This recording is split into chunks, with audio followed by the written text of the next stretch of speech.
Урад отпустил цены на продукты. Что подорожее? Якую шкоду нарабіў циклон Бернадет? А таксама, што прыдумаў Лукашенко для звольненых сілавікоў, якія сябе дыскрэдытавалі ў вачах дыктатара? Пра гэта ды не толькі ў сённяшнім аб'ектыве. Вітаю. Віталь Бабін, пачынаем.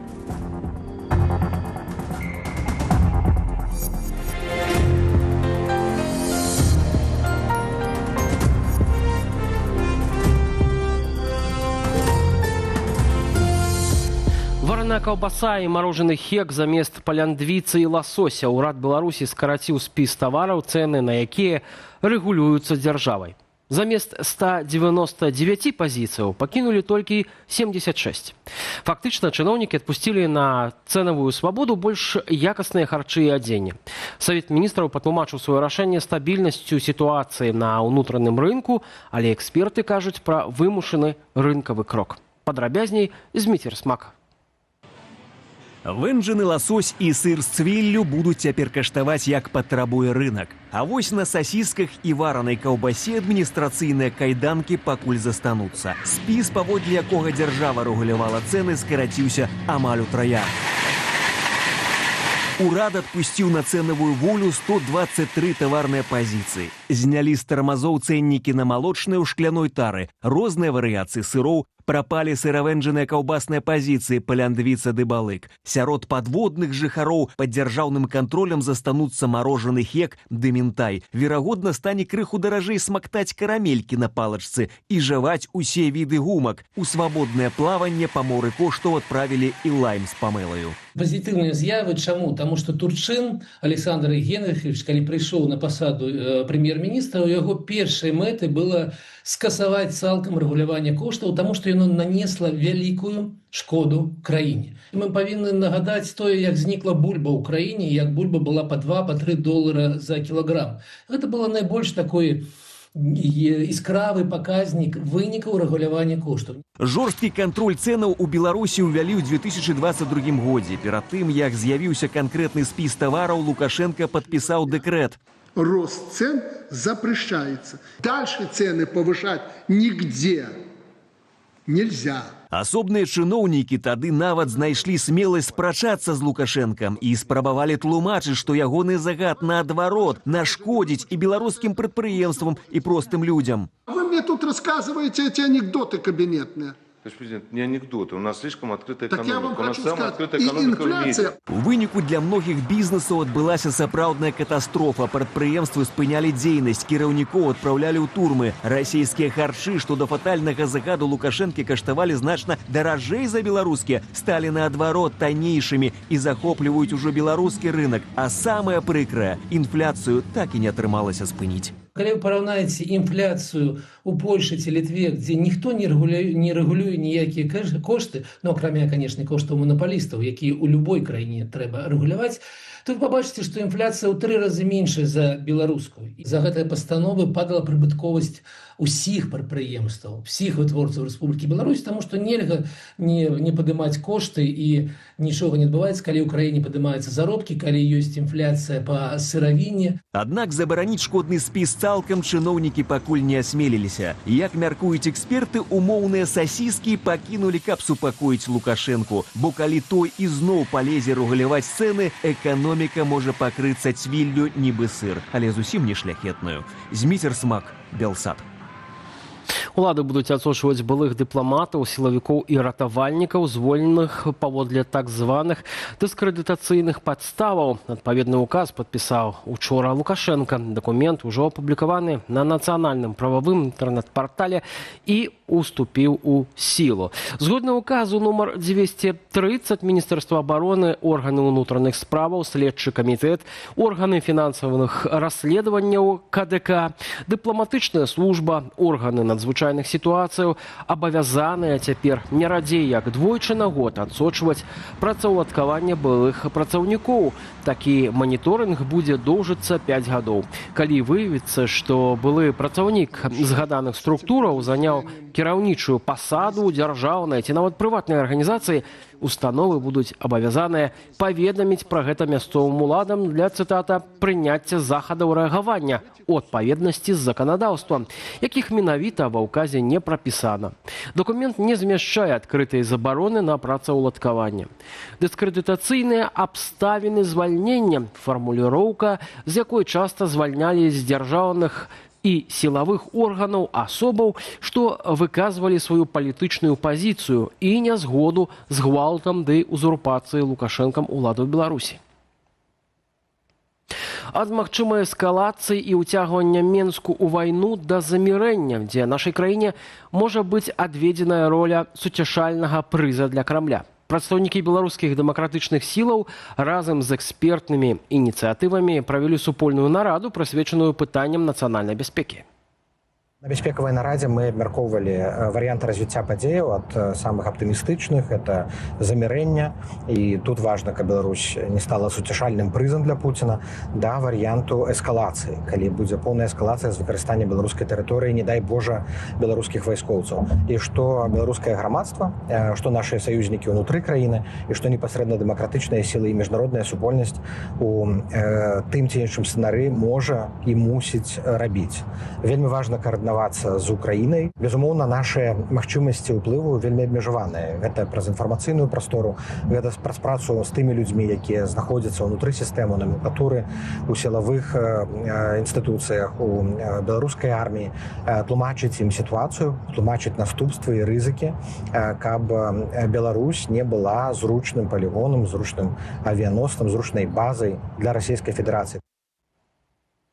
Не менш як 7 чалавек загінулі ў выніку камбінаваных паветраных удараў Расіі па гарадах Украіны 11 ліпеня. Атакі зазналі Кіеў, Адэская, Сумская і Запорожская вобласці. У Сумах адна з расійскіх кіраваных авіябомбаў упала непадалёк аўтобуснага прыпынку. 4 чалавекі загінулі, у тым ліку дзіця. Больш за дзясятак чалавек пацярпелых.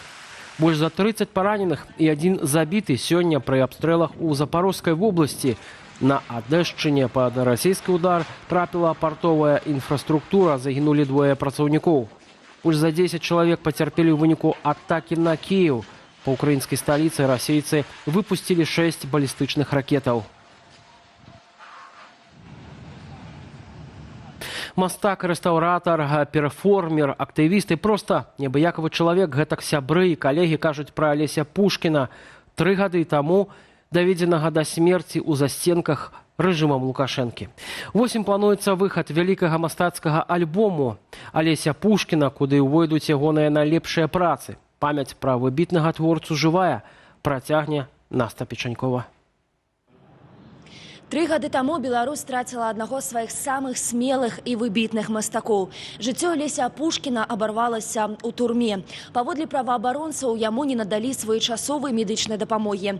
У 3-ю гадавіну смерці мастака з'явілася новае сведчанне ягоных апошніх месяцаў за кратамі – ліст з турэмнага карцера. За некалькі дзён да прысуду Алесь Пушкін, які быў у карцеры на Валадарскага, напісаў невялікі ліст праваабаронцу Валянціну Стэфановічу. Цыдулку праз іншых палітвязняў перадалі ў камеру Стэфановіча пасля судовых пасяджэнняў.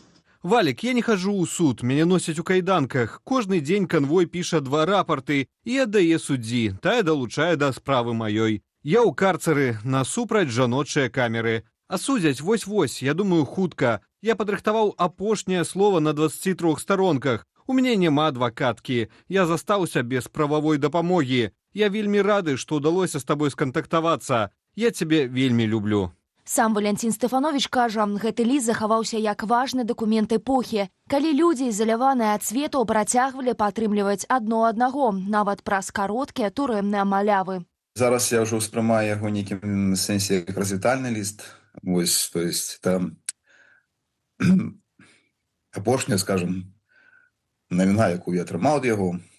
А вось, гэты ліст мне вынеслі, таму што я, калі яго атрымаў, я зразумеў, што ён уяўляе вялікую каштоўнасць сам па сабе. Канешне, я не мог прадбачыць тады, што так трагічна складзецца лёс. Ён звяртаўся да мяне, як і праваабаронцы. Ён ведаў, што я за кратамі, але проста, можа быць, спадзяваўся, што я гэту інфармацыю нейкім чынам захаваю, запомню, і яна будзе як бы нейкім чынам пазней данесеная ўсё ж такі да шырокай грамадскасці. Алесь Пушкін быў адным з самых вядомых беларускіх мастакоў-акцыяністаў. Ён неаднойчы ператвараў мастацтва ў форму адкрытага пратэсту. Самы вядомы перформанс «Гной для президента». На 5-летие правления Лукашенко он прикатил к резиденции тачку с навозом, вывалил ее у парадного подъезда и, разложив сверху девальвированные белорусские миллионы, Лукашенковскую конституцию и портрет главы государства, проткнул композицию вилами. И он был таки нонконформист по житті, я бы сказал. Мне засюды такие люди вельмі подобалися. Ось, які не пригинаються праз нейкія обставини. Он же мог бы жить и по-іншому. Он бы мог маляваць зусім некія іншыя рэчы, быць саюзам мастакоў, там, сябрам і дагэтуль, і там пачываць на лаўрах, мовна кажучы. Ён абраў іншы шлях. Ён жыў як мастак, сеў у турму за мастацтва і памёр. У 2021 годзе на Пушкіна завялі крымінальную справу за рэабілітацыю нацызму. За карціну, а дакладней партрэт антысавецкага партызана. Мастак у той момант быў у Кіеве на выставе, прысвечанай пратэснаму беларускаму мастацтву. Нягледзячы на рызыку арышту, Пушкін вярнуўся ў Беларусь. Там яго асудзілі на 5 гадоў зняволення. Алесь Пушкін – это значна шырэй, чым проста беларускае мастацтва. Так ён выдатнейшы мастак. Ягоныя карціны будуць вельмі дорага каштаваць з часам. Так будзе. Але ж лукашэнкаўская банда, калі его забівала, яна спрабавала проста забіць цэлую эпоху беларускага адраджэння.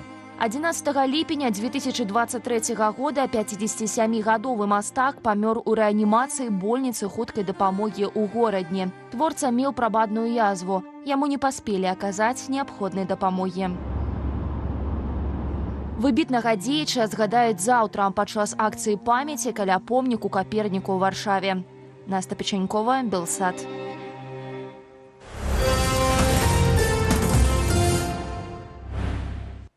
Надвор'е ў Беларусі працягвае вызначаць вялікі цыклон Бернадет, які прынёс у нашу краіну моцныя вятры, дажджы з залевы і пахаладанне.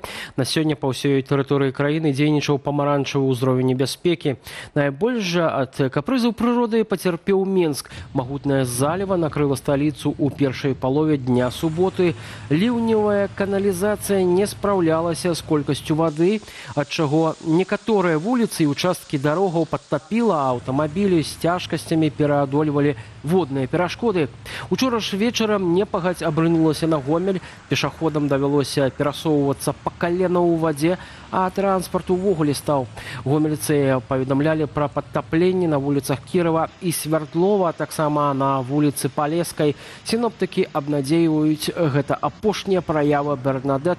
Ужо з панядзелка ў Беларусь з паўночнага ўсходу прыйдуць цёплыя паветраныя масы. У сярэдзіне тыдня вернецца сапраўднае лета да 29 градусаў цепла. Да навінаў спорту на чэмпіянаце свету па футболе вызначыўся другі паўфіналіст. З таго моманту, як стала вядомая сетка плэй-офф мундыялю, многія заўзятары чакалі ўбачыць інтрыгуючы паўфінал Францыя-Іспанія. І ён на самой справе адбудзецца. Трохкаляровыя ўпэўнена адолелі мараканцаў 2-0, а чырвонай фурай давялося вытрымаць вельмі няпростае выпрабаванне ў матчы супраць Бельгіі. Падрабязнасці ў нашым наступным матэрыяле.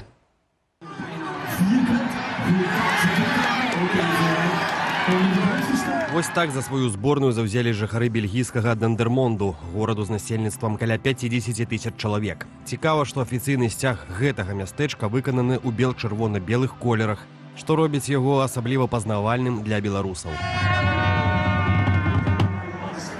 Аднак у гэты вечар заўзятарам Бельгіі, як і самім гульцам, не пашчасціла. Іспанія больш атакавала, і на 29-й хвіліне Фаб'ян Руіс адкрыў лік. Перад самым перапынкам бельгійцы аднавілі раўнавагу. Гэты гол першы прапушчаны зборнай Іспаніі на сёлетнім першынстве. Узяцце брамы таксама перапыніла ўражальную сухую серыю галкіпера піренейцаў Унаі Сімона, якая працягвалася на мундыялях 649 хвілін. Развязка матчу наступіла ў другім тайме. Бельгійскі брамнік Тыбо Куртуа быў заменены праз траўму, а замест яго выйшаў Сене Ляменс. Менавіта ён дапусціў памылку на 88-й хвіліне, калі пераможны гол забіў Марына. Адзначу, што менавіта ягоны дакладны ўдар дазволіў іспанцам перамагчы ў 1/8 фіналу і каманду Партугаліі. У адной другой фіналу 14 ліпеня ўдалася згуляюць Францыя і Іспанія. Для іспанцаў гэта першы паўфінал чэмпіянату свету з 2010 года, калі каманда выйграла свой першы і пакуль адзіны мундыяль. Гэты чэмпіянат свету наш, мы пераможам. Наперад, Іспанія! А поўначы па менскім часе стартуе яшчэ адзін чвэрцьфінальны двубой. У Маямі на арэне Hard Rock, якая змяшчае крыху больш за 65 тысяч гледачоў, сустрэнуцца зборныя Нарвегіі і Англіі. А гэта значыць, што мы чарговы раз пабачым ужо традыцыйную акцыю падтрымання сваёй каманды нарвежскімі заўзятарамі.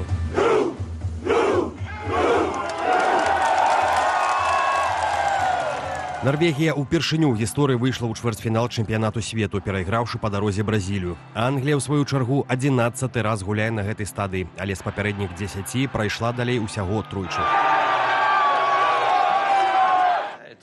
Я думаю, тое, што мы робім і што ўжо зрабілі, гэта аўтэнтычна. Гэта крыху адрозніваецца ад усіх астатніх. Нарвегія не ўдзельнічала ў чэмпіянаце свету 28 гадоў. Мы цяпер на заключным этапе мундыялю, і ўся справа ў дробязях. І тое, як мы выкарыстоўваем моманты ў матчы, гэта самае важнае ў такіх спаборніцтвах. А ўжо о 4-й раніцы па менскім часе адбудзецца апошні чвэрцьфінал. У Канзас-Сіці швейцарцы паспрабуюць даць бой дзейным чэмпіёнам свету, камандзе Аргентыны.